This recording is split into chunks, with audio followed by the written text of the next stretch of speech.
Hello, hello, and welcome to the Spacejumper podcast. My name is Jared, and I am your host. Today, I have a very special guest, one of the smartest women that I know, and the most powerful witch that I know, Miss Anna Clifton. Thanks for coming. Thank you for having me.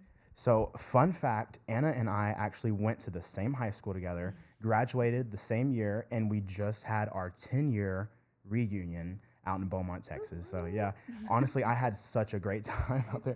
I may have had a couple more Patron shots than I needed, but other than that, it was such an amazing time. And it was really, okay, let's just say, how weird was it to like see people that you haven't seen in since we graduated? I know. It was like, I looked around the room and I'm like, oh my God, I'm really here. Like I came and look at everybody, like, everybody's still the same people, but just, grown up, I guess. There was a couple people that really came out of their shell, Yeah. which was weird. Yeah. And like I was talking to one of our classmates, and you might be able to relate to this, but like I moved off, you know what I mean? And so there's a couple of our classmates that stayed in our hometown and they're still thick as thieves, you know what I mean? And it's like the same crew, and I love that. Yeah. Because, a lot of people that moved away, we just lost touch and we got wrapped up in our, you know what I mean? Yeah, it's easy to. I ended up staying back in Beaumont at Lamar when I graduated, and I got my undergrad and then my master's at Lamar. And it wasn't until. Do you remember I was doing a research project? That's right. Yeah, you were. What were you working? You were working on like the photosynthetic. Yeah, that's right. How did that go? Was with Hoke, huh? Yeah. Yeah, I love Hoke. He's a good guy. I remember we went out on this, like, I think we were doing, like, I don't know, some type of water study, and we went on this big boat. It was like Lamar's boat, and it was such a choppy day. I mean, it was a big boat, and we were, like, looking at the sky, and I remember he was just holding on to the steering wheel, and he was like, well, guys, I think we better wrap it up. Like, y'all signed a like waiver so before calm. this, Yeah, right. I was like, oh my God, the people that were on we were all soaked. Water was just splashing. And I mean, I was like, man, this is like the perfect storm. Like this. Have you seen that show? What? The Perfect Storm. It's so sad, actually. Wait. Don't watch it. Is that the one with Tom Hanks? That's No. Castaway. Yeah, it's Castaway, which is a great show also. It had a good ending too. So no spoils. So, but yeah, no, The Perfect Storm. Don't watch it, and and maybe check the weather when you go out with Dr. Hoke, because he's a wild man. But yeah, so you were working on the microbial fuel cell. Microbial fuel cell, and that was your undergrad, huh? Yeah, so I worked on a handful of projects because I was a part of a fellowship, right, like the summer research fellowship, right, and I had some issue that professor that I was working under, he had some kind of family emergency where he couldn't come back from India. And Dr. Hoke always had this weird like beef towards me because I don't think it was properly communicated to him what was going on. It was like all of a sudden the engineering students just quit showing up, but it's because we weren't given a direction. And so last minute I had to scramble, find another professor that was already involved in the fellowship and like beg him to take me on. And I was like, you can have my funding. Please just let me work under you. I just need somebody to supervise me. Yeah. Because at first I worked on, it was basically a replacement for lithium in ion batteries. So I did a zinc. That's interesting. Yeah, that was really cool. And then did that turn out well? As well as it could. So like, my job, I would inherit these projects from like master's students, you know what I mean, and prove their feasibility. So with the plant microbial fuel cell, it was something where we took the electrons that were released during photosynthesis, and I made this like wire mesh thing that went around the root systems of, I think it was cordgrass, but it was some kind of like wetland grass that could be grown hydroponically, and basically design a closed circuit where it would catch those electrons and generate, basically a battery. Wow. And so did I do it? Yes. Were these plant cells like this freaking big and producing like 3 millivolts? They're not comparable, but the point is that it's thought provoking. You know what I mean? Sure. So that was that one, and then the second one was the zinc ion, which again I did something that was comparable to like a AAA lithium battery, but it was like this big, like the size of a coaster, versus a lithium, which is smaller, and obviously you want something smaller that packs a punch. Right. And then the last one I worked on was micro-engineered, hot embossed polymer coating that would go on the hull of ships to reduce biofouling. Wow. So we mimicked like What is biofouling? biofouling is when like barnacles and shit get stuck on the bottom of a boat, and so and that's common too. And it's horrible for the environment. Oh. So like, because you have something that could like be invasive. You could have an invasive species that travels across the world on these huge shipping containers. And also it makes them less hydrodynamic, which is less fuel efficient. You know what I mean? So, right. Because there are some ports that won't even let you dry dock, where they like pull you up. They won't even let you dry dock if you have like a certain, or even the game wardens in Texas, those zebra mussels or whatever. You can get fined if they find out that you have those on the bottom of your boat. Yeah, because just so putting a bass boat. Yeah, that's definitely common out here. And I've seen lakes where they're just covered in just nasty grass and stuff. And so that's what all that leads to. Yeah. So we I don't know if you've ever seen like shark skin under a microscope, but it's like they have millions of little fingernails. They're called dentricles, but it's like this really cool diamond shape, because if you notice, sharks don't get like barnacles and shit on them the way that whales do, and it's because of how their skin is. What? It like won't allow for the algae to like embed on them and grow.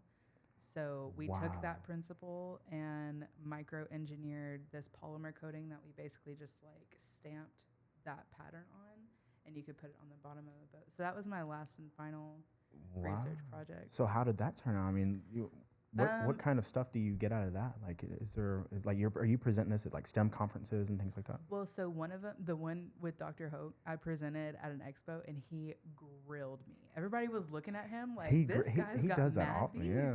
Which, like, whatever, I think that's just who he is. I wouldn't take it personally. I really. There's been times where I'm just like, I'm gonna smack this guy with this ecology textbook. Well, because he was intentionally asking me about like how many parts per million. Like, he was asking me about the biology side of it, and I think he was more or less trying to prove like your illiteracy in biology is proving to be quite difficult for you at this expo right now. You should have engaged with my team better. That it seemed like that was his motive, because he was talking about like, because the biology side of it was they would come in and inoculate my fuel cell with whatever bacteria they thought would be the most efficient at doing this photosynthetic process. You know what I mean?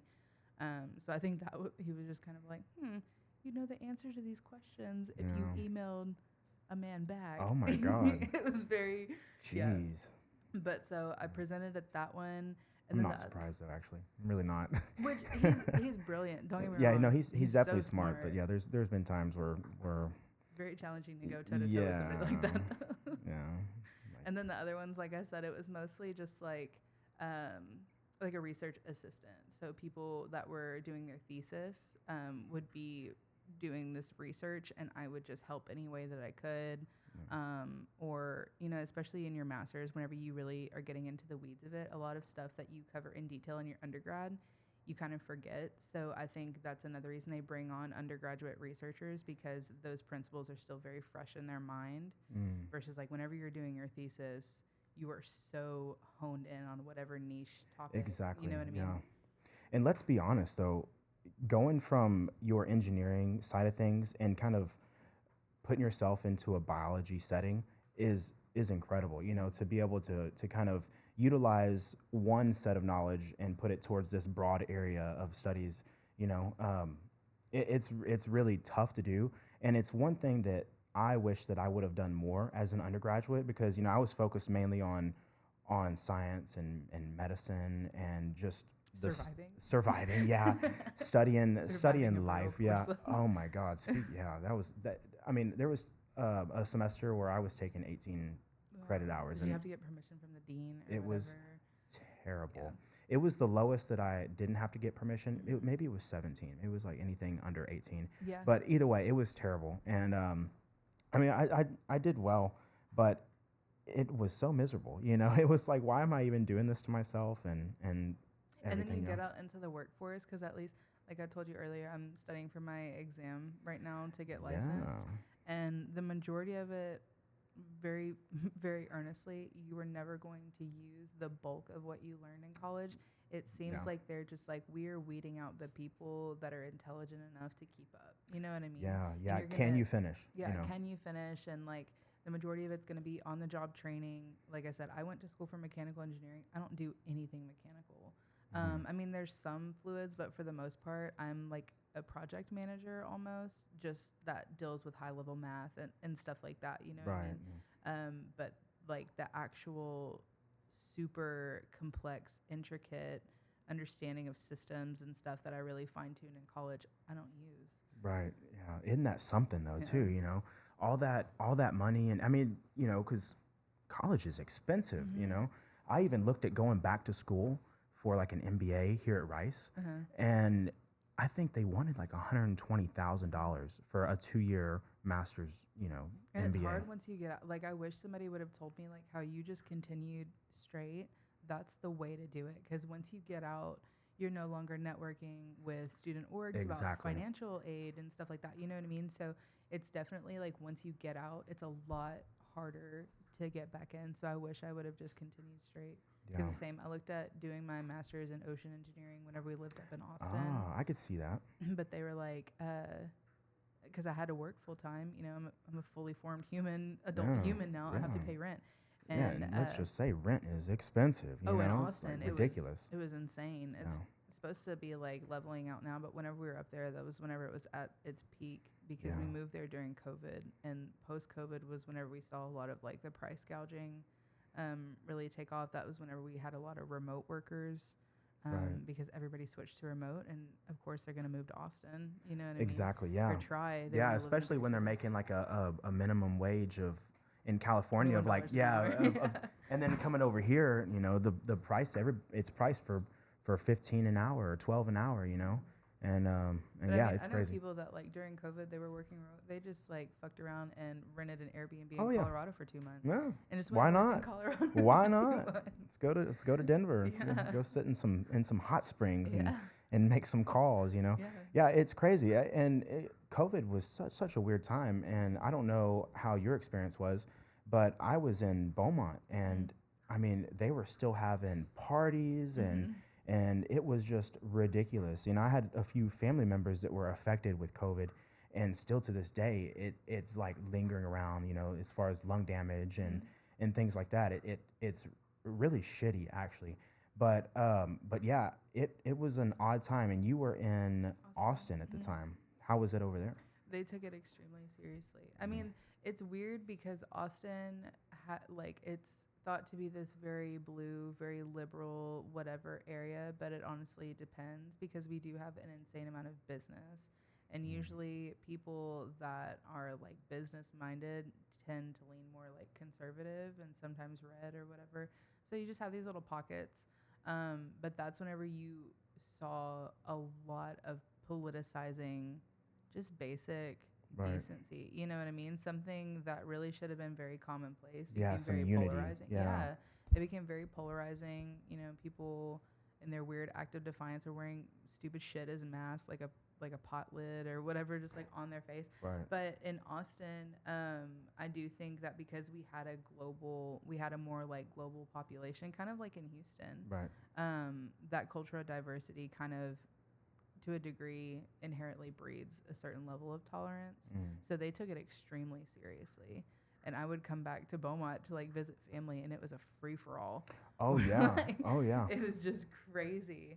And Yeah. it was weird because I think a lot of people were experiencing it after you had this anxiety of like, is it safe to not wear a mask? Is it safe to go into like live shows were a big thing for us because we go to Yeah. live shows all the time. And will this ever be a thing again? You know, like I remember when we were going to concerts and football games and things like that, and then there's this period of just nothing. Stay at home. Yeah. You know, I was working at Papado Seafood in Beaumont at the time, and I mean they sent everybody home. It was like, you know, we could only sustain 10 hours a week Yeah. per person. You know, seek attention if you need to pay your bills or seek help. You know. And that was kind of it. I mean, all the restaurants went to takeout only, and it was just such a weird time to experience, you know, because that's something that we've never experienced before. But yeah, it's definitely. I think just even now it's starting to kind of level out a little bit. Yeah. At my job, you see a lot of people still wearing masks, like on the patient side of things. But as far as research, everybody's like, no, we're fine, you know. But there's a lot to it, and it's scary because you start thinking about like, oh, like look what it did. But me, I'm like, okay, people saw like how the United States reacted, and I don't know. I have a fear of like bioterrorism, in a sense, because as you could see, I mean, these things spread like wildfire, and it's hard to stop. And especially as a scientist, people are doing the best they can and dishing out all these vaccines and stuff. But I mean, in my eyes, you can only, I mean, everybody's different. Every human is different, and everybody has a different genetic makeup. And you can send out maybe a generalized vaccination, but you can't give like a personalized vaccination, which is what I think people need rather than a general. Because some people reacted differently, apparently, and then hospitals were trying to take advantage of it. You meet a certain quota of patients that pass away from COVID, you get an incentive check, and there was so much money flying around and so many bad intentions, but also good intentions too, though. So it was a weird time. And I think also like, because you had to take intro to psychology, I assume, right? So, Yep. which my professor was kind of weird, but something that I loved learning about was like during these plague outbreaks throughout history, watching how humans reacted. Like they were like, oh, it's got to be this fucking weird, like the causation versus like the actual problem or a germ Right. theory and stuff like that. Like I think it was yellow fever or something where it was being spread by mosquitoes, but they were just doing weird shit like cutting each other open and like bleeding Yeah, them trying to and like bleed each other. like Yeah. do some cocaine about it, man. Like Yeah. there's no way that it's the fact that we're just shitting in the open street. And so like similarly with COVID, it was like watching the psychology unfold of like what people were attributing this to. Oh, it must be bats. Oh, like just all this insane shit, and then the distrust for science that came out. And as someone that has always kind of been, I would say, like against the grain as far as like scientific advancement, like clean energy and stuff like that, that's always been a big thing to me. I'm Right. kind of used to people asking those questions, but I'd never seen it really directed towards the medical industry in the way that it was. Yeah. Something that had never, and at least in my experience, had never been so politicized. Right. Like all of a sudden these doctors are having to take very political stances and be like this, that, and the other. And also, I think the medical industry is just so overworked right now Yeah. that a lot of shit slipped through the cracks. And they had to come out with that general vaccine because it's like you have these people that don't have the time and energy and aren't paid properly to devote that kind of energy towards developing like a more personalized, and you see that everywhere. You see that with general practice doctors, you know what I Right. mean? They have a one size fits all or like a very generic, like just get people out the door because the doctor to patient ratio is so fucked right now. Right. No, exactly. Yeah, I completely agree with you. And did you get to see? I mean, I'm sure you did, but it was such a heartbreaking thing to watch during COVID. You have these nurses like on TikTok and Instagram just like breaking down, like saying they've seen too much death. They're here 12 to 14 to 16 hours a day. I mean, the impact that takes on your mental health is just ridiculous. I remember watching somebody break down, and I was just like, "Oh my god!" Like it's getting real out there. I'm basically sitting in a rice field of China, Texas, going, "Oh, like it's getting crazy. It's getting real Yeah. out there."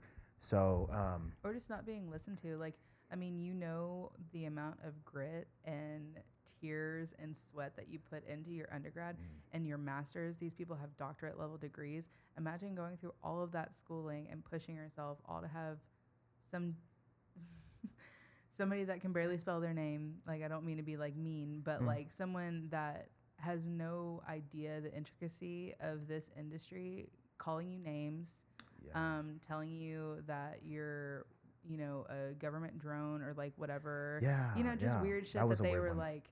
And so to be so like belittled, I think was also a huge mental load for people in the medical industry, because like I said, they work their ass off to get there, and then to have so many people turn their back on them and Right. basically discredit all of their hard work. That broke my heart, because I feel like the medical industry is used to like crazy hours and like crazy schedules. A lot of my friends that are in nursing, they work insane schedules, or they're traveling nurses where Right. like, whatever.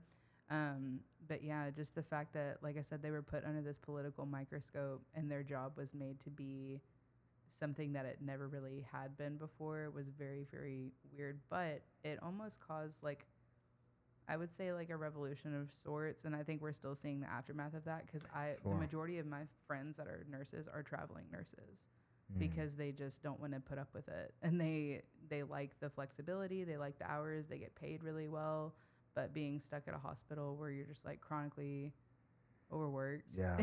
it's hard. Yeah. When you're missing that much of like daylight, it's rough. Mhm. I have to be outside. I have to get a little bit of the sunshine every day to even make it, to even have a positive mentality. And that's another thing that I need is like exercise. If I don't, like, I think last week I went like maybe 3 or 4 days not exercising just because I got so busy. Oh my God, I was out to get the world. I was like, I was biting back at everybody. Mhm. It was just not good, and so there's an importance of activity and being outside and just enjoying yourself, which they don't get to do. When you're stuck in a hospital, 12 hours out of the day, Yeah. you go to work, you come home, you eat, sleep, go to work. It's just a big repeat. And I don't know, I mean, like, at least for engineers, because whenever I first graduated, I immediately went into, like, so they call it the private sector versus public. Public means you work for the government. Private is obviously like a private company, whatever. And so whenever I first got out of college, I worked for a private company in the semiconductor industry. And the amount of output that you have to have, especially on like an industrial manufacturing setting, it's inhuman. It's absolutely insane. And I was so hungry and so eager, because you're fresh out of college and Oh like yeah. you're just like, let me make my stamp on the world, let me Oh, show them what I got.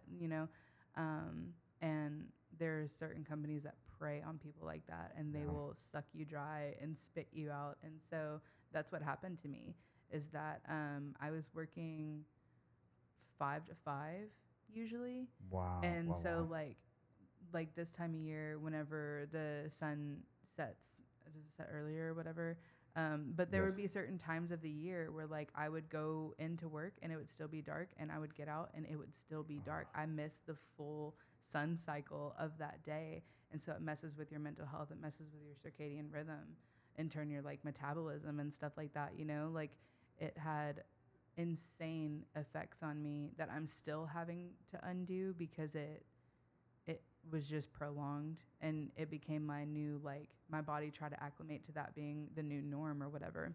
And then I remember it got to the point where like I was not eating properly, I was not exercising properly, it was affecting my mental health and all of that stuff. And I had a conversation with my partner, and I was just like, something's got to give, this is not sustainable. And that's whenever I started looking at other industries in Austin. The other huge industry in Austin is the government, because it's the capital, you know what I mean? So there's Sure. a lot of state agencies there, a lot of government headquarters are there. And so I started looking into it and got a job with TCEQ, which is basically like our state level EPA. It's the Texas Commission on Environmental Quality. And I remember the amount of trauma that I had coming out of the private sector. Like, people would come to my office whenever I worked at TCEQ, and they would stand like at the doorway of my office and try to have a conversation with me. And I didn't want to talk to them because I was scared that I would get in trouble for not working. That's how much of Wow. a like drone that they had made me, because at the private company that I worked at, they timed you when you went to the bathroom. They would be like, wow, you were in the bathroom for like 10 minutes. They timed you in the bathroom? They would time you in the bathroom. Oh my God. Or they would be like, I've noticed that you've used the bathroom. What kind of like psychos are running that place? It's insane. Jeez. It's insane. And to me, like, I don't know if it's an industry thing, if it was like a culture thing, but from what I've seen, it to that level of like micromanaging, I think that was specifically the leadership that I had. They didn't have confidence in their leadership, and that usually that's where micromanaging comes from. They don't believe that they have trained you well enough to do your job, which is a fault on their leadership. So they hover like helicopter moms, you know what I mean? Yeah. So yeah, I remember whenever I first came out of private, I would ask my boss, or I would apologize for things, and she just didn't understand what was happening to me. But it was because psychologically, I was just put through the absolute ringer. Hi, baby. And it's the same thing now, where like I work with some people that have come from private, and they feel the same way, where they're like, their level of productivity has to be extraordinary, almost inhuman. And that is one thing about the government. People talk about how inefficient it is. It's not necessarily inefficient. There's so much red tape, and there's so much checks and balances. And Right. That's why things take so long. Because if it was something where one person had to say, like the mayor, for example, if he was just like, I want to do X, Y, and Z, he can't just say it and it becomes something. It goes to council. They consult their constituents. Like and we're talking about a 6-month or longer process. So it's not necessarily that it's inefficient. It's just that at one point constituents said, hey, we want to have a say, and we want this checks and balance put in place. And unfortunately, the cost of that is time. You know what I mean? Right. Wow. And, it's really amazing. And I think probably we should go ahead and back this baby up and tell everybody what it is that you're doing now. You've had such an amazing journey coming to this point in time, and you've got a little bit of taste of a lot of different ways. Private sectors, public is public, and I also have a couple stories to talk about that. But yeah, go ahead and tell everybody what it is that you currently do. So currently, I'm an engineer with the city of Houston, particularly the capital projects team. So we handle large capital projects, so the multi-million, billion-dollar projects, whatever. Wow. That their design life is well into like 25, 50, 100 years. It's not something like the majority of our roads and stuff are designed for like 10 years. But then we have larger things like one of my projects is the Freedman's Road, which I have just moved back to Houston, so I'm also learning a lot more. But apparently it's a very historical road that dates back to whenever the African-American population, I guess, lived primarily around there during slavery. And so it's a very, very intricate project where a lot of care has to be taken because the stakes are so high, and we want to be as respectful as we can to any disturbance, but it does have to be replaced. So we'll come in and we lift up the historic road underneath, redo everything, and then lay everything exactly where it was. And so just stuff like that, where it either takes a little more attention to detail or it is like a higher cost project. That's where I come in. Wow, what an amazing project, honestly. And it's just wild that we could even do that, you know.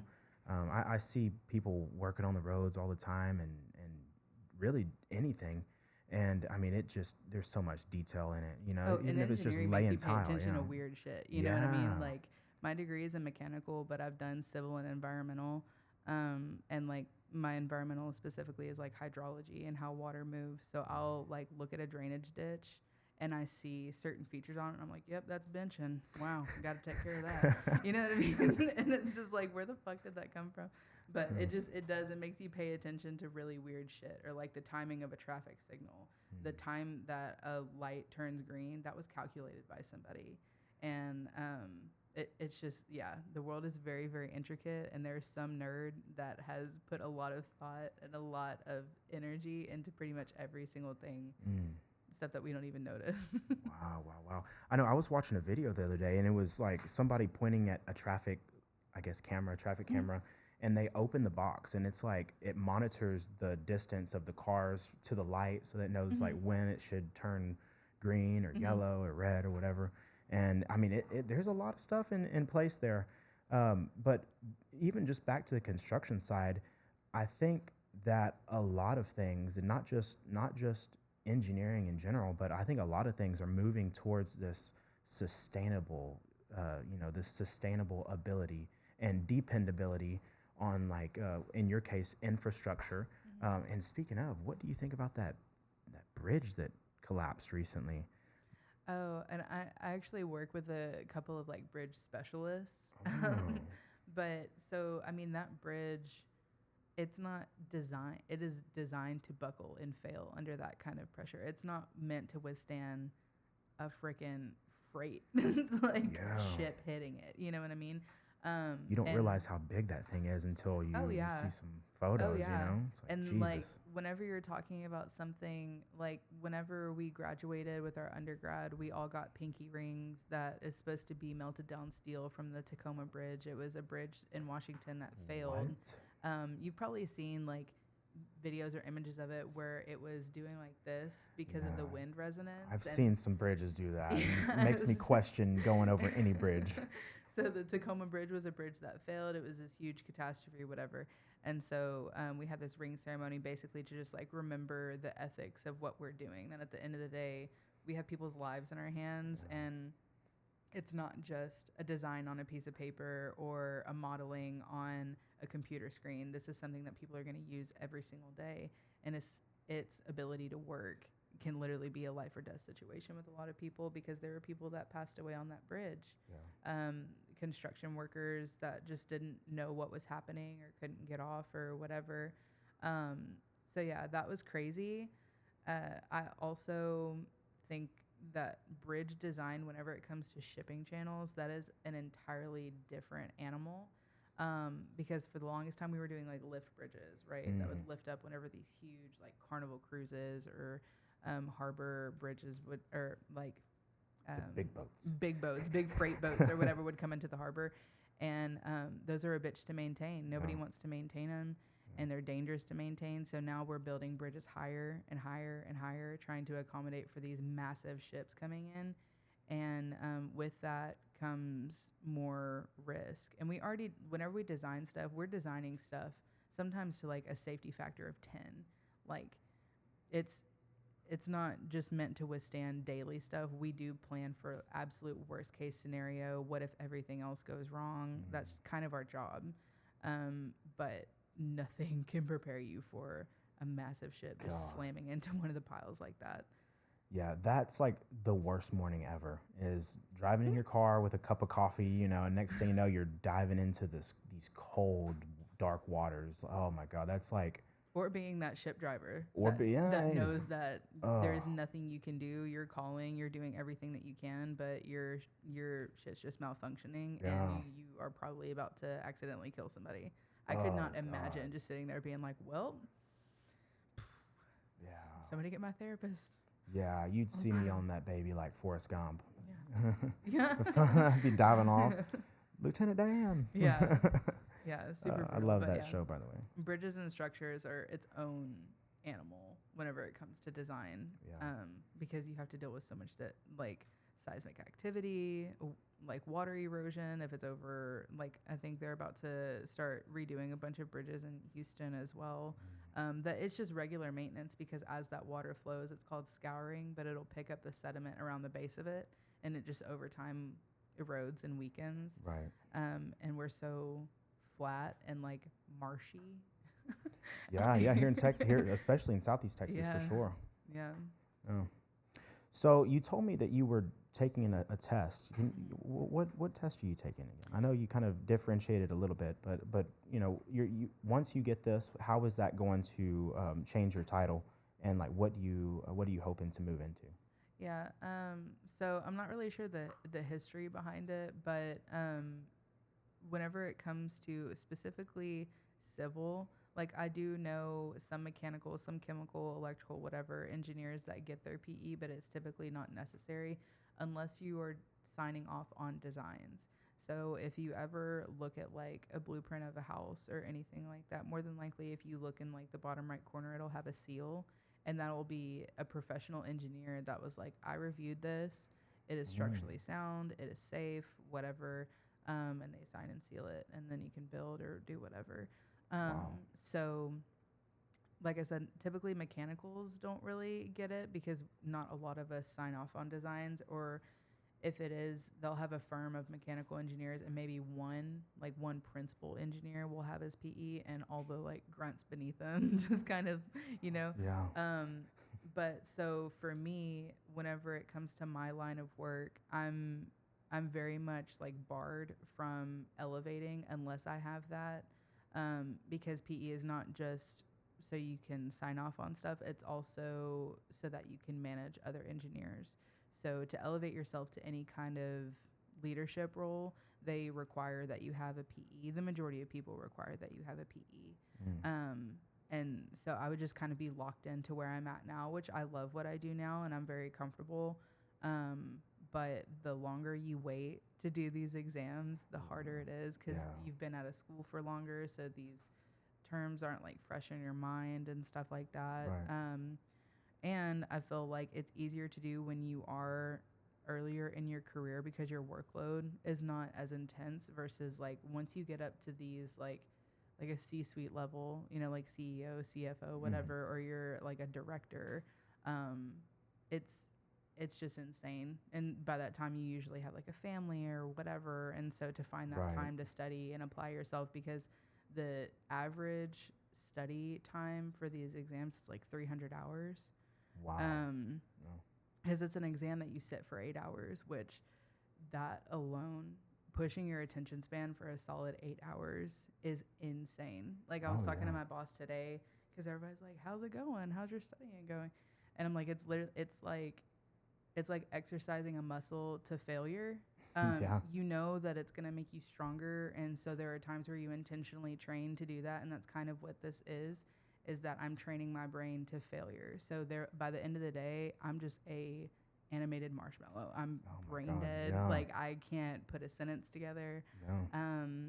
But that's the point, is that they want to see who has that endurance and who has the ability to do that, because those are the people that need to be in leadership positions or signing off on stuff or whatever. Right. So, yeah, it's the Principles of Engineering exam. It's basically like the engineering equivalent to, like I said, architects need to have a license, or lawyers. You can have a law degree, but if you aren't barred, you're not a licensed lawyer. And so that can keep you from working on certain cases or like whatever. And it's the same thing with engineers. Wow. It's like they just want you to keep proving yourself.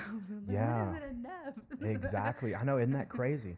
I know. So I was studying for the MCAT for the longest. I mean, probably maybe 6 months. I was studying every day, and I mean, it was to exhaustion. You know, like I mean, it was rough, and I mean, there were days where I was like, why am I even doing this? You know, and you know, becoming a physician is, you know, it's prestigious and it's so great.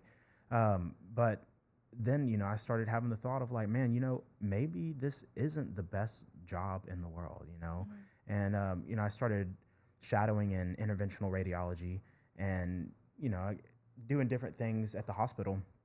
And, up until recently, I was like still undecided. I was like, you know, maybe I'll do it. Maybe I'll go back to school. And I just realized how dissatisfied I was trying to be somebody that I didn't necessarily want to be, you know? And you know, with that being said, you know, I love medicine and I love the idea of advancements and helping people.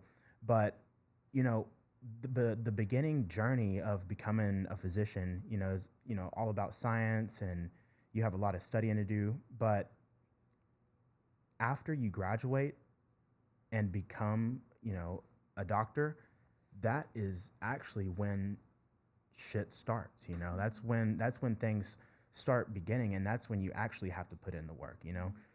because school is just the beginning, and then after work, you may be getting called at 3 a.m. to save somebody's life, or you may work 16 hours a day and have to do it again in 4 hours. So it was something that in my mind, I was like, oh, I'm gonna do it just because it's hard to do, and I'm kind of stubborn in that way. I'm like, Which oh, that happens to the best of us. I'm the same way. People ask me all the time, like, what made you want to be an engineer? And shit you not, is because, and I probably don't even have to say her name, there was a bitchy math teacher at our high school. And one day I had a lot of family shit going on, and I decided to get out of her advanced class and take a math class with a lesser load. Yeah. And she ripped me apart in front of an entire classroom full of students, told me, like, you think you're going to be something, you're not going to be anything, you have shit work ethic. Like, it was... Oh, wow. But that was like, what do they call it? Like a canon event in my life. Oh, yeah. I remember looking at her face and being like, I am going to be all of that and more. And I did. So I literally became an engineer out of spite. Yeah, sometimes you have to. Do you watch Curb Your Enthusiasm? Oh my God, I think that you would like it. It's with Larry David. He's like the creator of Seinfeld. And there was an episode where he like made a coffee shop out of spite, and he went into the coffee shop. It was like Dave's coffee shop. I don't even know, and or Mark's coffee shop, and his coffee wasn't hot enough, and the chairs were all wobbly, and he was like, nope, this isn't gonna happen. So he put one right next to him, and it's like the out of spite coffee shop. Yeah, so it's funny show. I really like it. There's worse things to do out of spite, if you're gonna be motivated at spite, at least like self-improvement is a good byproduct of that. But yeah. Well, that's amazing. And you've what you do is definitely something to be proud of. I mean, literally, it's hard to do. It's very hard to do. And I saw a little bit of the undergrad that you were involved in. And I mean, the stuff that you were doing is not easy, So again, you went through a process to get weeded out and never did, Yeah. And so congratulations on how far you've come. And I know you're going to do excellent on this exam, because that's just who you are. This is who you are and what you do, So for those of you who don't know, Anna was like top of our class. I mean, she's a smart cookie. So I'm happy to have you on today, because, yeah, you know what you're talking about. I was telling somebody, I was like, oh yeah, I'm having a friend from high school on, and they were like, oh, you just pulling on anybody these days, and I'm like, no, like, you don't understand. This chick knows her shit, like So, but yeah, it's life's crazy, And even since I graduated, I just had to jump through so many hoops, not even educationally, but emotionally, even more so, because the lessons that I've learned since I graduated high school are just insane. And very few of them come from educational aspect. Very few of them came from academia. Yeah.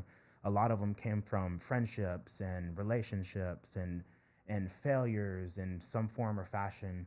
And, I was thinking the other day, I was like, we were going to the 10-year reunion. I was thinking, man, I started kind of reflecting on where I've come from and like who I was, and the distance and the reps that we've put in since then. And I just felt really proud of myself, as you should feel proud about yourself also, from what we've went through to get where we are now. So it's I guess that's just life, studying having the biology aspect, the studying of life, kind of in turn, I really just fell in love with knowing or trying to understand life in not a scientific aspect, but we're all spirits on this world, in this world, getting kind of controlling this biological unit of our body, and it's like, man, it's amazing. And that's always kind of been the energy, like since you were little. That's always been the energy. I'm happy to be here. I'm happy to learn. I'm happy to be involved. Like that picture I see. Yeah, yeah. That was so you. Me and my boy Daniel. Yeah, that was so you of just like I said, just being super happy, super inquisitive. And I'm sure there were times where you had, dark days or whatever, Yeah, but like we all do, you know. but you never made them somebody else's problem, like you were just always so happy to be involved and so happy to be here. Well, Just thank such a you. good Yeah. energy.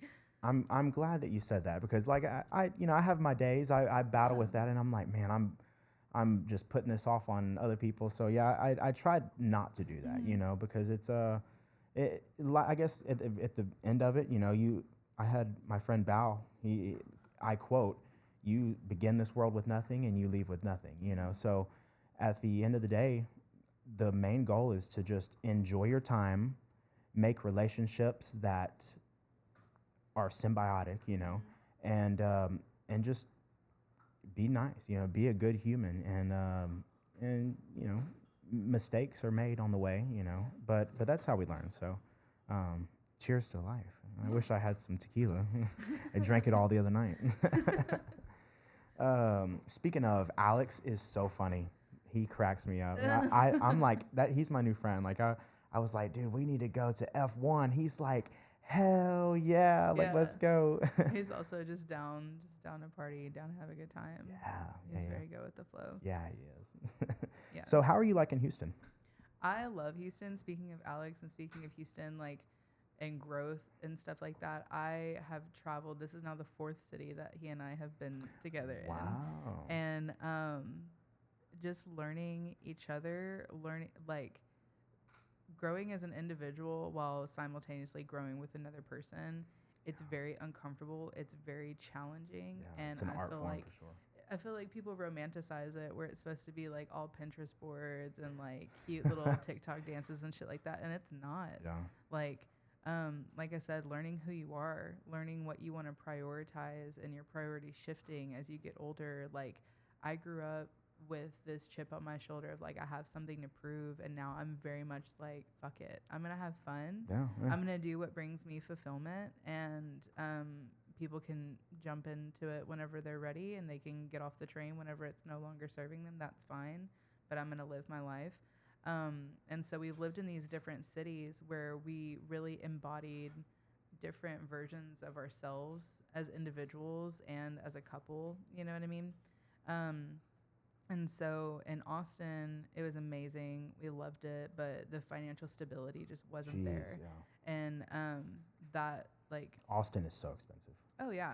And I mean, just doing anything, like not even just rent, but activities. We were talking about the other day, we're like, I can go to the House of Blues and see a concert for $25. Yeah. You cannot do that in Austin. You can't, unless it's some like random hole in the wall, which like we've been, like there was a barbecue joint that one of our favorite bands played at one night. And oh, that's cool. Yeah, in Austin, and we went, but and then in Corpus Christi, we moved there, and that it was beautiful as far as like outdoor recreation, which both of us really heavily prioritize, and that was something we discovered whenever we went to Austin. Having access to green space was amazing, because in Beaumont, you have like Rogers Park, yeah.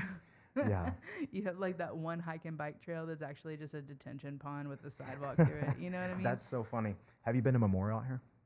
No. Oh, like I told nice. you the other day, I sat through like 3 hours of seminars because the people that designed it and built it, I recently got my CFM, my Certified Floodplain Management certification. You're just checking it off the list. Dang. I want all the letters after my name. But I went to like a... full alphabet. I went to like a state conference for them. And the contracted company that built it and the designers and the city of Houston employees that were on it, they did like an expo where they presented. Because, yeah, like I told you the other day, it was designed to basically reestablish a natural floodplain because Houston floods. And as we develop, it gets worse because there's more concrete. There's less, like, soft ground to soak up that water. And so... that is one of the major conflicts. And I think that's why, even though I'm mechanical, I started leaning more civil, because retro designing cities, now that we have a better understanding and now that our world is changing, our climate's changing and all this stuff is happening, it's one of the it's one of the bigger issues facing our global society. You have a lot of people that are ripping out roads and replacing them with parks now because it's just, and I'm talking about in Europe. I haven't really seen that done in the U.S. because we're big transportation people, railroads and streets and stuff like that. But Memorial Park was a place that floods because also down here we have a lot of farmland. That was pretty much all like South Texas up to Southeast Texas was. And the reason that it was farmland is because it floods, and those floodwaters bring in nutrients that make the soil nice and better fertile. nice and fertile for crops. And then people start putting houses there, and they're in a flood zone. And so you have like, I think 70% of the Port Neches area was wiped out with Harvey. You know what I mean? Like 70% of their livable structures had damage or reported damage. You know what I mean? So then places like Memorial Park, these innovative, incredible minds look at that and they're like, okay, could we just put a slab of grass there? Yeah, we could, but let's put land bridges in here. Let's put like walk stones that meander through these creeks that actually like invite these. I mean, there's like a whole level of landscaping design and stuff that goes into it because they want it to be an experience. They want it to be multi-purpose.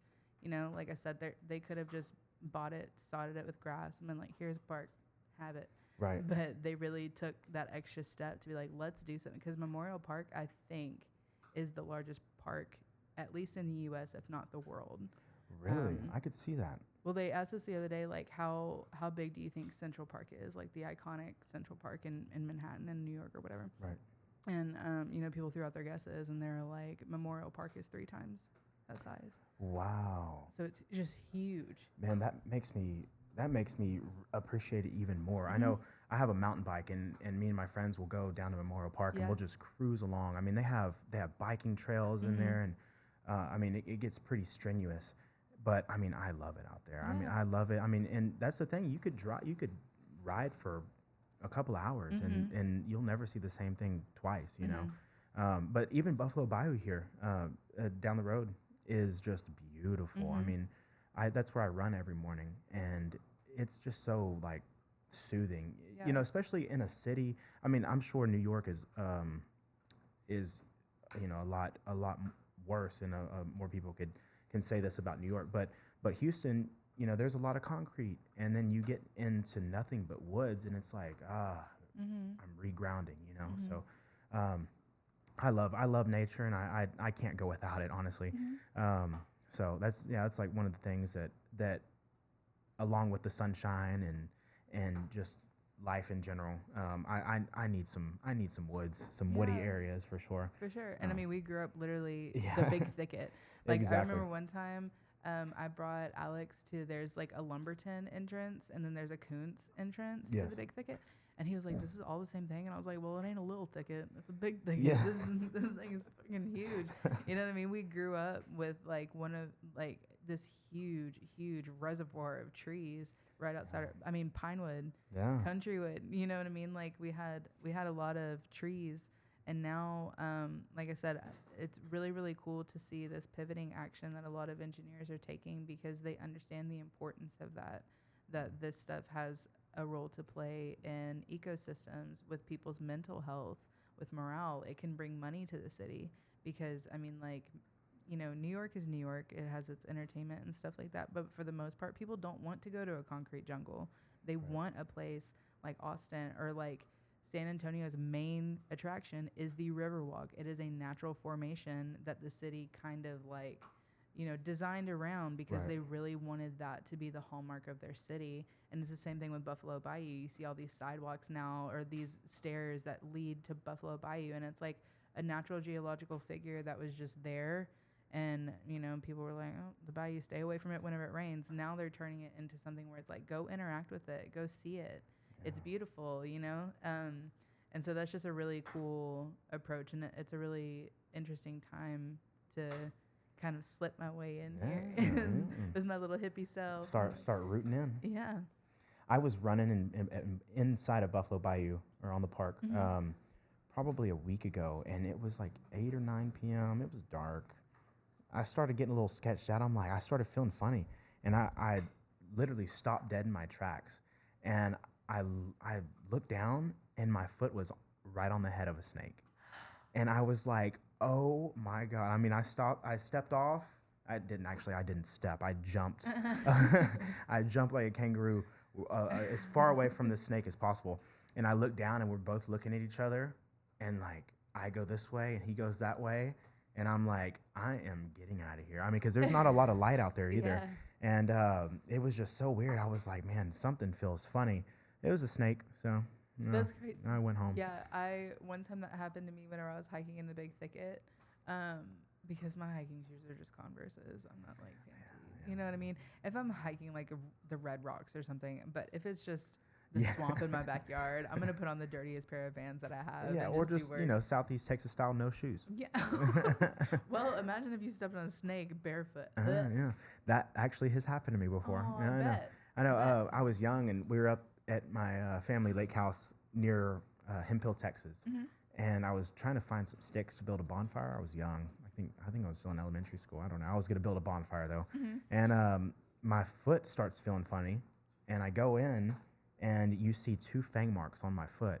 And by the time that we went to like the Hemphill hospital, my foot was swollen. I couldn't walk. They life flighted me here to Houston. And I was here for like a week. And they had to figure out what type of like anti-venom I needed.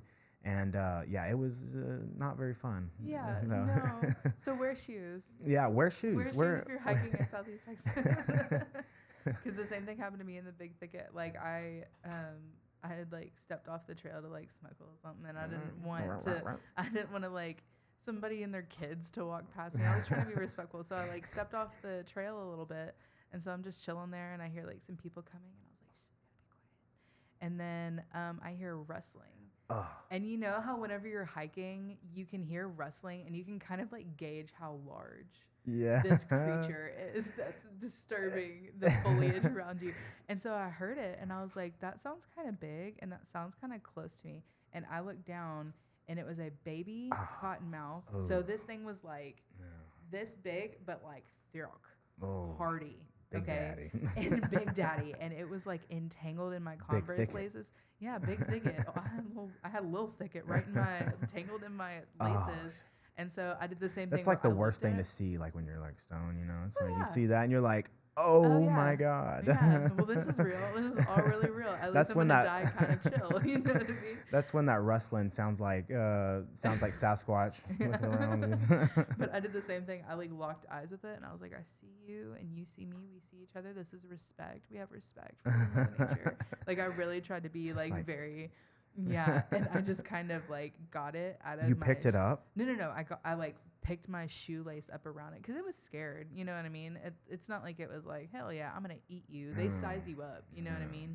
And so like I looked at it and I was like, I'm clearly bigger than you and I could stomp your head. So like we're just going to be real cool about the situation. And I moved my laces around it and then it like went off into the whatever.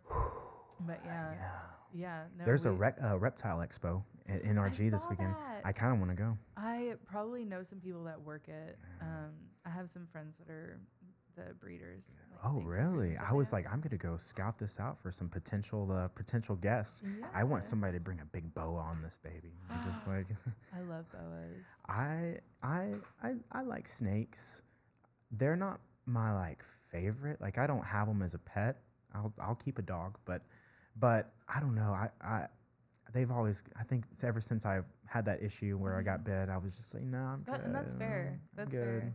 We had a snake for a while and I really liked it, but it got to the point because whenever they're little, you can feed them. They call them pinkies, but they're like the frozen. Little, yeah.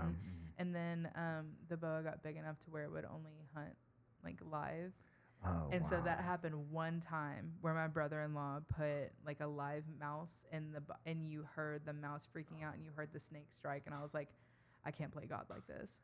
I can't. I just don't have it in me. So I love snakes, but I can't own one because they need to be taken care of properly. Yeah. And there are some people that can stomach that, but I just would freak out. I would love a bearded dragon. I could rock with. I feel like they're very chill. I had some really cool fish at one time. I had a tank full of cichlids and piranhas, red-bellied piranhas, and if you put a smaller fish in there, they would they would take care of them. Yeah, it was I had to learn that the hard way, and I was like, no. Brand new fish. I was like so excited that I think he was like Piranhas are a freaking guppy. Cool. They like thrash really hard. One of my best friends, whenever I was in college, she had 2 piranhas, and I think we went to like New Orleans for the weekend or something. And whenever we came back, we'd fed them and left. And apparently, whenever they thrashed, they had like knocked their filter, so the water wasn't getting oxygenated, and they passed away. Oh God, yeah, yeah. Some fish are hardy, and some they just nope. But what I noticed that was crazy about these piranhas is during like a thunderstorm, they would get under like the vegetation and hover, and they would just like do this and like go back and forth. It was the craziest thing, and I kind of like pictured it being in like the Amazon rainforest, and I was like the Nile River, and I'm like, oh my God, like yeah. In your own apartment. Yeah. So yeah, that was interesting. I mean, I probably sat there. I had largemouth bass, and that was interesting. I had a big 75-gallon tank. How big was your tank? Yeah, it was a pretty big tank. I could probably crawl in there myself. But yeah, they started off as babies. I caught them at Toledo Bend. It's the lake up I guess by Hemphill, Texas. And so yeah, I got these largemouth bass, and I put them in, and they were there for about a month, and then they began mating, and that was a crazy experience. I mean, the male would start trying to flip, like, hey, like look at how big my tail is, you know, like, and that was a wild thing to I guess watch. Now I'm the creep who watches fish mate. Anyways, next topic. I may cut this out. I had to stop my sentence. I'm like, man, this is going to be a clip. Yeah. Yeah. New podcaster has a fetish for mating fish. Largemouth bass. Jesus Christ. Only the largemouth. Yeah. Smallmouth, no. But yeah, life's crazy. There's a lot of cracks and crevices and small features of life that I still haven't figured out. But I'm on a journey to do so, and yeah, I said. How do you like living in Houston? Yeah. Oh, I love it. I love Houston. Houston is it's never boring. There's always something. The friends that I've met here, they're always wanting to go out and do something. I have a good friend, Nick. You would like Nick. He's also from Austin. Yeah, anytime I go out, it's usually me and Nick, and we'll hit all kinds of different spots. Lola's is like a real grungy dive bar that is right awesome. It's yeah, that's why I mentioned it. You would love it. But yeah, you walk in and there's like bras hanging and stickers all over the wall, and people are playing pool, and the drinks are cheap, which is great. Yeah. But yeah, Lola's is good. I love Houston. I love Houston so much. There was a time where I thought I was going to move to Galveston for a job opportunity, but I decided not to, and I'm glad that I didn't, because it wasn't until afterwards that I kind of saw the beauty of Houston, you know, and I can't complain. You know, I'm in a good spot. When I get home, I don't have to drive. Yeah. If I want to get something to eat, I'll walk across the street or whatever. So it's a really convenient place. But yeah, I love Houston, and I'm probably going to be here for a little while at least. And it makes it nice, you know, because family is only an hour and a half away, you know, at max. And yeah, I love it. And I probably don't see myself going back to Beaumont, probably ever. But I never want to say never, but never. Like, unless you know, something takes like a very serious turn for me. I also, because I was so I was anti-Beaumont. I was anti, you know, like, this town sucks, get me out of here. You know, like a little emo kid.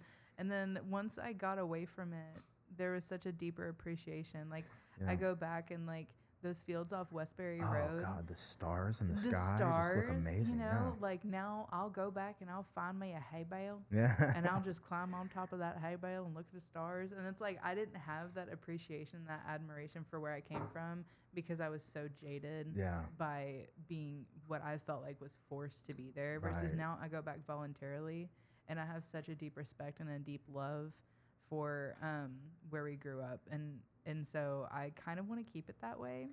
Yeah. You know what I mean? Because we're the same way. We're like, I've said that if I move again, it's probably going to be out of the U.S. Like Honestly, yeah. I love Texas, and there are a few places in the U.S. that I would maybe visit, but I think that if I Like move which ones? Which ones would you go visit?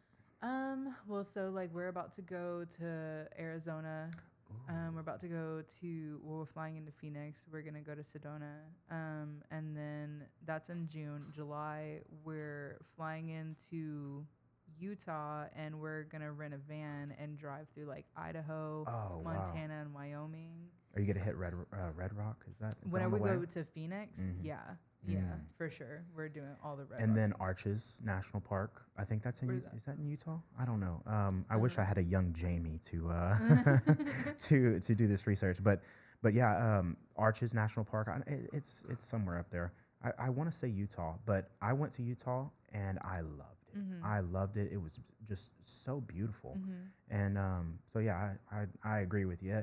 You guys are doing some traveling, and that's how you make relationships work. You Oh, make yeah. you make things interesting. You do different things. Mhm. I was just talking to a friend about the I don't even know the word for it. Just like the pure ugliness of doing the same thing every day. You know, Oh, just like monotonous. living a repeat, like living life on repeat. Mhm. And but no, that's really good that you guys are traveling. And so where else are you guys going? I mean, you sound like you had a full itinerary there. Yeah, I mean, because I grew up so like kind of locked in, and like my parents didn't travel. We had like a timeshare in Galveston, and that was our big like whatever, you know what I mean? Yeah. But now I live next to a huge major airport. You know what I mean? Like I think I'm 30 minutes from either Houston Airport, Hobby, or the Bush, IAH. Yeah. But so I'm constantly trying to travel. I've been to Atlanta and Nashville.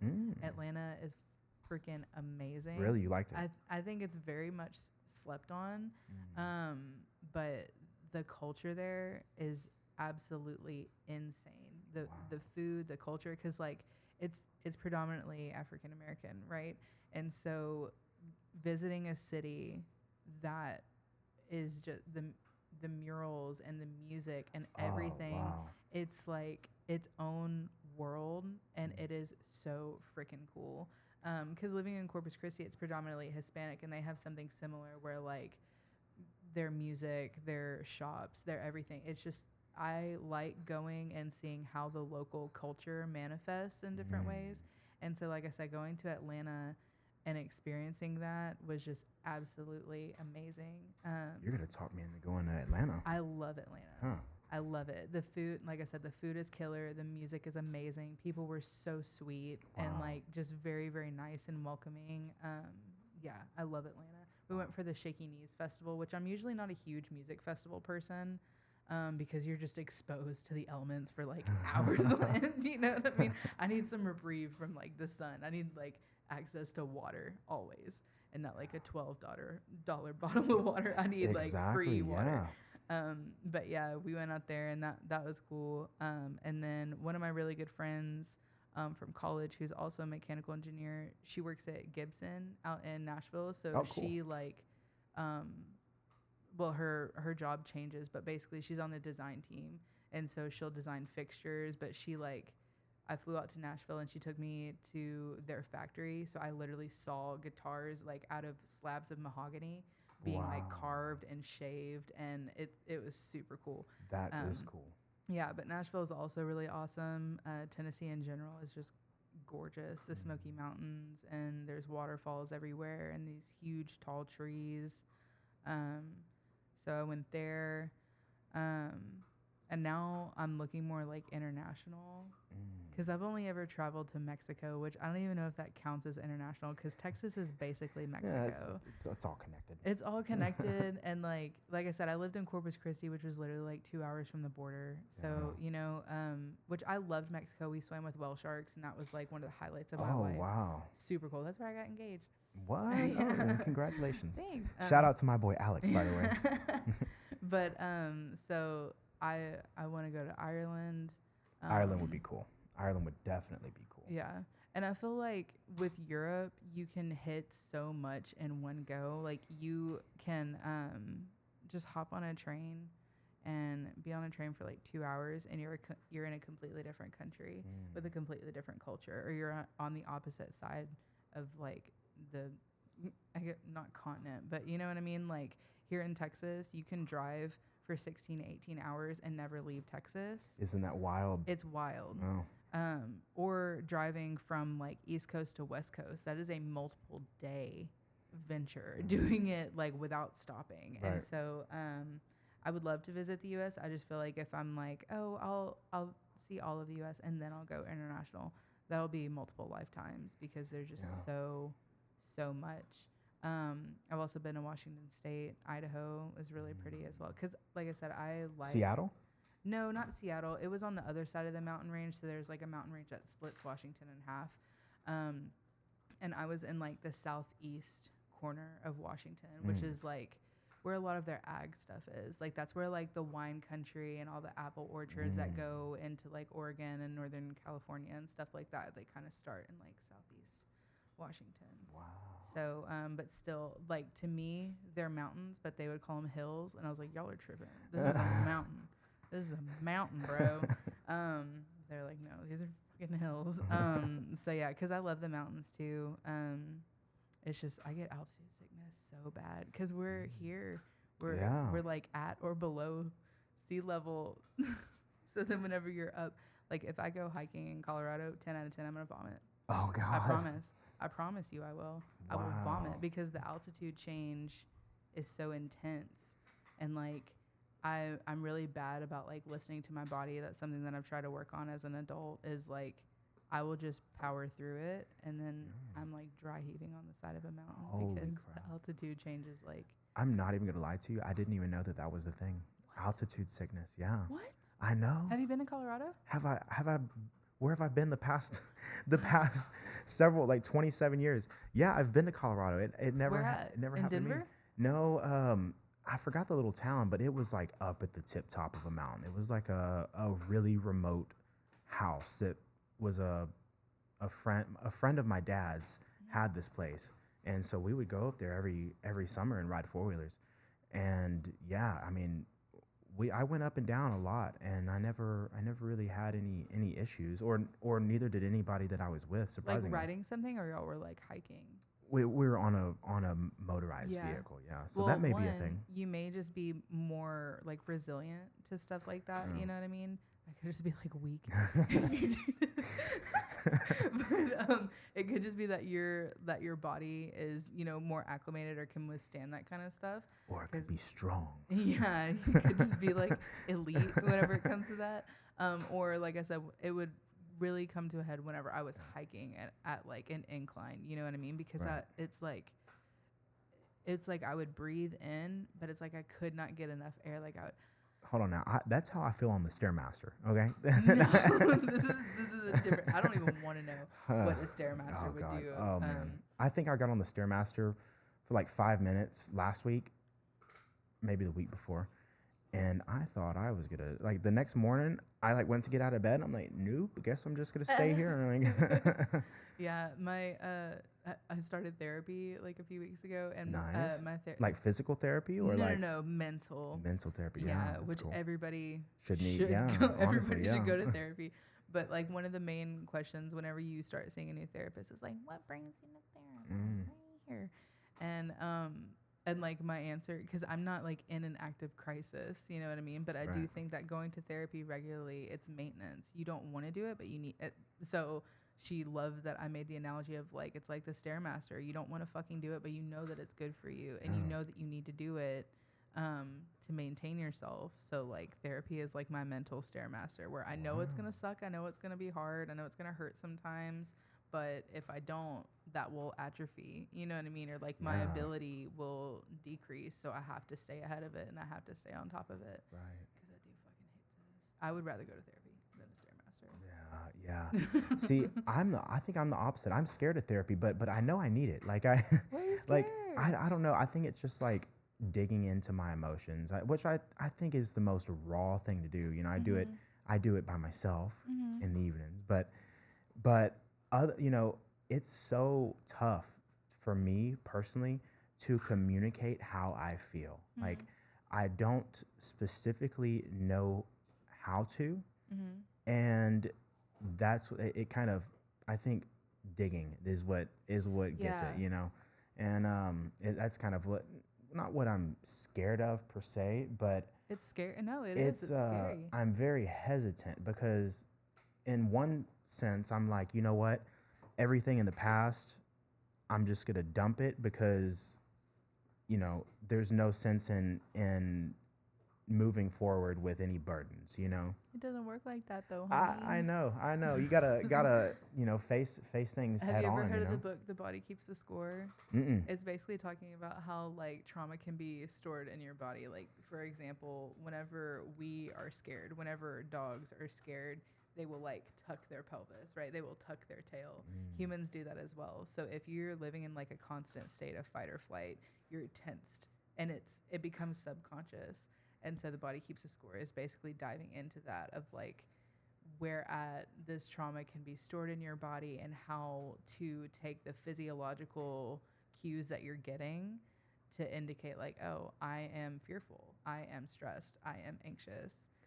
And it's like a whole subgenre of therapy now where people are taking this, like, they call it like somatic approach, where they're trying to understand like how these physical manifestations indicate something else that's going on. Wow. Because we're masters of masking this day and age, especially our generation where we were just kind of taught to like muscle up, you know what I mean? And just we really were made aware of a lot of shit that was way too heavy for us to deal with, like as a kid, you know what I mean? Like seeing some of the shit that was televised or fashion trends, different body shaming and stuff like that. It was in a way that no generation in humankind had experienced, you know what I mean? Yeah. So yeah, I would, whenever you talk about like digging, I do think that you're a very happy person, like outward. But I wonder maybe we need to schedule an appointment. Because you're talking about digging and is like, I wonder what it's like underneath that. Like, I'm great, I'm doing good, I'm so happy and positive, love you. Yeah. Like that is kind of your energy. I think life just in general could get dark, you know, and it's real easy to let your thoughts and emotions kind of overrun reality, you know, and it's just it's tough because these aren't anything. It's not anything you could hold or feel or test the hardness or density. It's like this thing, you know. It's like this thing that really has an impact on your life, which is your mentality, you know. And I think that everybody has a place of darkness, but I always I've seen myself at the worst times and I've had great times.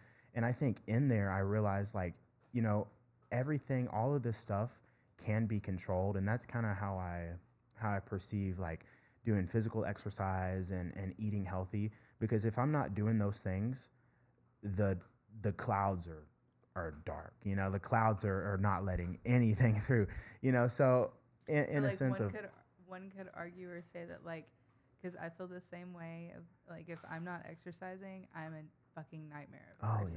You don't want to interact with me.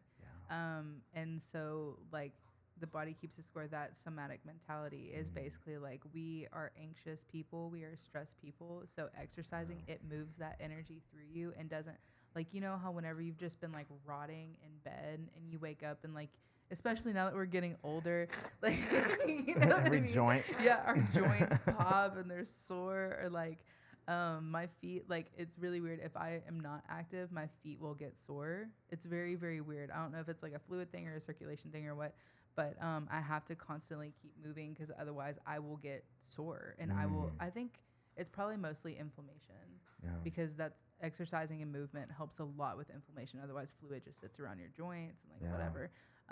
So in less of a hippie woo-woo way where it's like you gotta move to like move that energy out of your body, you know, there's actually like a scientific thing to it as well, that like moving does help your mental energy because it creates that circulatory process in your body and will kind of move out like waste or toxins or whatever you want to call it. And when you're physically struggling, there's no time to mentally struggle, you know, like if you're like dying on the Stairmaster, for example, I'm not thinking about like what I'm gonna do after that. I'm thinking about like finishing it and like moving forward, like, you know. Or like the other day, because my exercise of choice is yoga. I love yoga. I prefer it, specifically hot yoga, because like what do you do this at? I go to Yoga Dragon. It's right off of 290, but there's also Black Swan. I've heard good things about Black Swan. Black Swan has a couple of locations. I started with them in Austin because they were just the most like economic. They like aren't super expensive, and also they have a class like every hour, so it's very convenient if your schedule's changing or whatever. But yeah, I go to one that's closer by where I live, and the other day she was doing core, and usually because I'm like trying to fix my posture while I'm sitting here. But honestly, I have such a weak core, and I always have, like, my legs are my strongest, and I think that's pretty standard with most people. But so usually during core, as soon as I start to feel it hurt, I'm like, I give up, I quit, whatever. And just that one day, I was like, you know what? No, push and like really like see this to the end. And it's almost like whenever like the runner's high. Like you have that uncomfortability where your body is like, please stop, I hate this, and then you're like, no, come on, you can go a little further, keep going, and then you hit that stride where your body is just kind of like, we're doing this. Like, that's like building up the stamina, and that's for anything really. That like for example, that PE test, you know, 8-hour exam. The first time you practice 8-hour exam, I mean, it's gonna be rough. Yeah. But you go and take the test, and it's gonna be less rough, you know. Yeah. So. It's physical activity is where it's at. So tell me about yoga. You how long have you been doing this? So whenever I was in Austin, I was doing it pretty intensely. Healthiest I've ever been, fittest I've ever been. Yeah. And then whenever I went to Corpus, it wasn't as readily available. So I gained like all of my weight back with a vengeance. And so now I'm slowly getting back to like, where I was in Austin, where I was doing it like multiple times a day. But with hot yoga, you're going to be dehydrated because it's in like, so there is warm yoga, which I think is an 85. Hot yoga is a 95-degree Fahrenheit room. And then there's something called Bikram, which like a lot of people don't want to do it because he was like a problematic person. But that's like going into the 100, like triple digits. Wow. So you're basically working out like in a sauna setting minus like a humidifier or anything like that. So have you tried Hotworks? Do what? Have you tried Hotworks? I don't know what that is. Okay. Well, go ahead and I'll tell you after. Okay, I'll make a note of it in my brain. But yeah, so I like it because in a gym setting, I find myself being like very mean to myself. Like I have this internal dialogue of like, come on, push it, you fucking sack of shit. You know what I mean? Like just very aggressive and like very deprecating versus like in yoga, they prioritize. I am a winner. Yes. It's like, continue. Hey, you busted your ass in front of a group of strangers. Don't worry, namaste. Like it's very like chill, you know what I mean? And so I really enjoy it because I found myself having a lot nicer internal dialogue with myself. Because that I have to find things like earlier today, my coworkers were talking about how my food is always really pretty. Pretty food. Yeah. Tell me about this. I'm very weird about what I eat because I mean in high school Dragon fruit's pretty. Dragon fruit is so pretty. I love that color, that like fuchsia color. I think they also have like yellow dragon fruit, or is that something different? Maybe that's star fruit. That's a lemon. No. Asshole. It's not a lemon. Banana. No, it's an orange. But yeah, so in high school I had like, an eating disorder, whatever, as most young girls do. They develop like a weird relationship with food. And so as I've gotten older, I have to like really encourage myself to eat and not feel guilty about it. Like, I think now there's a term called like food noise, which apparently stuff like Ozempic that like helps with it, where it just kind of like turns that off. But just this constant like dialogue with myself of like, I know I need food, but I don't want it because I'm going to withhold it from myself because I need to lose weight and like whatever, blah, blah, blah. And so how I combat that is I make very, very pretty food.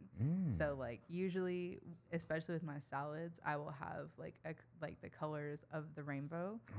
Like today I had like purple cabbage, red bell pepper, orange carrots, green edamame, and it was it was just like this. When you're adding that edamame, you know it's getting real. Like, so they were commenting on like how pretty my food is, but it's the same thing of like I took things that are supposed to be just a part of the normal human experience, like physical exercise, eating, stuff that you need to do, but I made it so dark and so heavy, and like it was like a punishment, you know what I mean? Yeah. And so trying to change that narrative of like, I get to eat a pretty salad and I get to not feel guilty about it, because you can eat like 1,000,000 red bell peppers and it's mostly water. Like it's not that bad or whatever. And so the same thing with like the physical exercise that I do. Like I said, I like that mind-body connectivity. I like that kindness and gentleness and graciousness with yourself, but it's also something where you can push yourself. Like I said, the other day, my core was absolutely on fire and I wanted to quit, and it felt like, I feel like I just disassociated. Like my core was just like, it just turned, like it stopped sending signals to my brain. Wow. And it was like, she said we're going to be here, so we're just going to stop tripping about it. Wow. Well, I feel like I've never done it, but I feel like that's what yoga and meditation can do for you, I mean, there's been times where I'm meditating by myself, and I have found myself like completely disassociated with like my body form, and it's real. Like I didn't believe it. Maybe in high school I didn't believe it, but these experiences have kind of shown me like, whoa, like this is real. It's not just something that somebody says, Right. But it's definitely good to be nice to yourself. I find myself being a lot tougher on myself than I need to be, and that may be where the cause of more dark, like the darkness that we were talking about, but yeah, I had the completely opposite eating disorder. I feel like it wasn't ever diagnosed, or I never really talk about it, but oh my God, I took all my problems out on food, and I mean I would eat and eat and eat and eat, and it got to a point where it was not healthy, and not healthy at all, just making bad decisions. Yeah. And now I'm in that process of fixing everything that I kind of self-inflicted, Yeah. And so it's and I'm doing that through activities such as HotWorks. Yeah. So what HotWorks is it's like a chain that it's a small business that you go in, and they have like different sauna rooms, maybe 20 sauna rooms, and they're all separated, and they fit maybe 3 people max per room, and they have a TV on the screen, and you get on whatever machine it may be. It may be a rower, it may be a bike, you may just be in there with a yoga mat, and they'll give you like an instructor on the screen, and you'll go through and you'll follow this routine. It's a 15-minute routine each. Oh, wow. And I'll go there in the mornings, and I'll do 15 minutes on the rower at 140 degrees. Yeah. And then I'll do 15 minutes on the bike, and then maybe I'll finish off with a 30-minute stretch or something. Yeah. But HotWorks is amazing, and I actually have some guest passes. So if you and Alex ever want to go, and y'all also could go, you can come to yoga with me. It's honestly so good. But I would definitely try some yoga. I'll get up there and do some stretching. You may literally hear my whole body start cracking. Like, those rollers, like the foam rollers. oh my God, if I lay on that thing and I go back and forth, it sounds crazy, but Yeah. it's like so satisfying. Yeah. I think because I do it often, Hmm. it starts cracking more, but I it literally just just feels have to amazing. like, it's called, so in yoga it's called a forward fold, but it's literally just like you bend over and you're folding like this, and all I have to do is fold and like grab opposite elbows, and you can hear my entire like upper and thoracic spine just like Wow. decompress, just from me bending over. Wow. Yeah. See, I need some direction like that. I need Yeah. some live direction. You know, the TV screen is cool when you have Hmm. an instructor, but live direction, it's like, nope, hey, grab right Yeah. here instead of Hmm. here. Or I they'll think tell that's you how it's necessary. supposed to feel, and like, especially, so I develop connections with these people because I go to like regular classes or whatever. And so at first, which usually they'll ask like, hey, if you don't want me on your mat, if you don't want me touching you, like raise a hand, whatever. But they'll come over and they'll adjust, and just you pivoting or like realigning your hips, because Mm. our bodies naturally want to go into like a place where there's no resistance. But like the point is getting into these very deep stretches. And so just like I said, just them coming up and like pushing your hips back a little further, you're like, oh, yep, no, Yep. I was missing that right now. You know, like it's very intense. But also, like you said, with the meditation, I have always struggled to meditate. It's very hard for me to like quiet my brain. I Mm. think that's why I chose STEM, is because I could just like hyperfixate and No. just go all in on a topic and just get really into the weeds with it. And in yoga, it is moving meditation. Like whenever you're in a balancing posture where all of your body weight is like in this weird cantilevered position and you're on one leg, you have to focus, and like they'll tell you to like you focus your drishti, your gaze, you focus it on something that's not moving, and it's like a moving meditation where you're like, I know this is hard, I know this hurts, but you can do this, you're strong. And it's the amount of self-love that it cultivates, and something that's so subconscious of being like, you're strong enough to do this, you can do this, is amazing. And then after you move through this very intense flow, your heart rate is obviously really elevated, and then you go into shavasana, which is like corpse pose. At the end of it, you literally just lay down and you just allow yourself to like melt into the earth. And almost every single time I do the disassociation thing where my body and my brain just completely separate from one Isn't another. that crazy? It's so weird. Yeah. And like it'll get to the point where I'll just kind of remember that I'm a person, and I'll remember my body, and I'll notice that my breathing has slowed or shallowed to a point where I'm almost not breathing. Yeah. Like it's a very, very trippy Isn't that experience. crazy that some people on this earth will never experience that? That is crazy. And honestly, if I wouldn't have ventured out years ago and started trying different things and experiencing different things, I don't think that I would have been. I think I would have been one of those people, you know. Mhm. But I experienced it, and I'm so thankful because it's real. Like it Yeah. kind of gives you perception, you know, Mhm. and oh yeah, it's powerful. Really, it's a powerful tool to use, especially you know because I've utilized meditation in many parts of my life. You know where I really needed to kind of reset and reanalyze things, and man, does it help. Mhm. Will you pull yourself through the weeds? Possibly, but Yeah. you know you have to work through these things to figure it out, you know. Mhm. And that's why life's crazy. Yeah. Yeah. So, but yeah, like I said, I wish we had some tequila. um, but yeah, no, life is crazy. So, what's your next step here after you get this PE exam going for you? Well, so I mean, I feel like I've been a student my whole life of like Professional student. yeah, let me learn, let me grow, let me push, like, you know. And like I said, something happened in me, and I think it was whenever I worked private, where I realized that if you have that kind of mentality, there are thousands of people waiting in the wings to chew you up and spit you out. Yeah.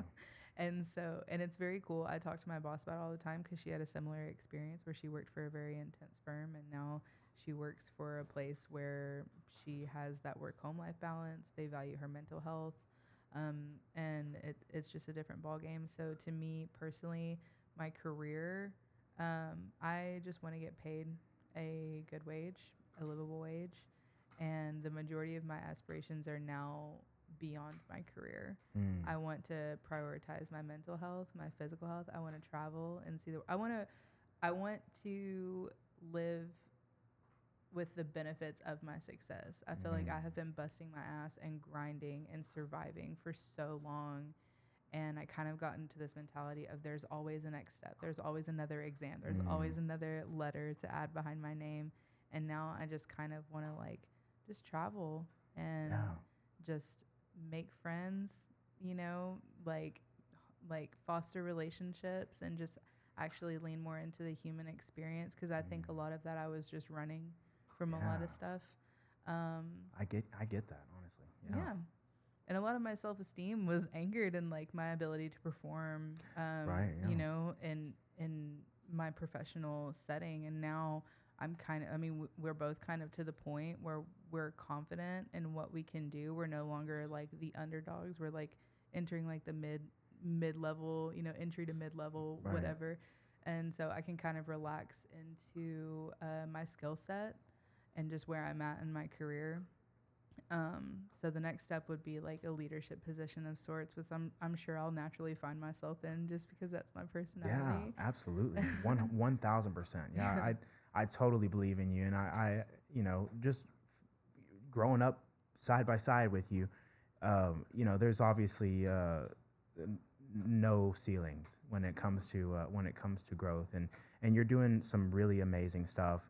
And I know that the future holds great things for you. So keep it up, and I'm excited to see, you know, the next move and in your life. So I really appreciate you for coming out tonight. I don't want to keep you too long. I know Alex is going to be he's going to be giving me a call later. He's good. I meal prep dinner every Sunday, so he'll survive. Was this a pretty meal? Oh, yes, it was. Yeah. With steelhead trout and... Oh, my God. Baby. What? Yeah. She throws down in the kitchen. Man. Yeah. Me and Larry, we eat dog food. Smash burger? We eat. We eat IAMs. We both have our plates of dog food. Yeah. Just recently, just before we wrap this up, I had Logan and Harrison. They came down a couple weekends ago. And man, we threw down. We cooked like the meanest tomahawk steaks, and he's still chewing on the tomahawk bone. I love that. Yeah. Zero waste. Yeah. Yeah. I'll wake up at like 3 a.m. and I'll just hear he's just gnawing on it. Yeah. Living his best life. I love that for him. Well, Miss Anna, thank you so much for coming. And you also, I just want to give you a compliment. You speak so well. I aspire to speak like this. Yeah. Thank you. But yeah, anyway, so thank you for coming, and I look forward to having you on in the future. I know like I said, you're going to do some great things. So and hanging out. We're in the same city. I finally. know what. Woo-hoo. Hey, we have to go to Lola's. Okay. Lola's goes hard. It's just so fun. The patio is like the best thing, I think. I love a good patio. Oh God, I know. That's a Southern Belle. Jesus Christ. I'm going to be like Excited Larry about David. Yeah, I know, yeah. There's actually a couple spots. Better Luck Tomorrow. If you ever want some good craft cocktails, right here on Heights Boulevard or right off of Heights Boulevard, it's called Better Luck Tomorrow. Small little venue, but they were voted one of the best patios in the area. So, yeah.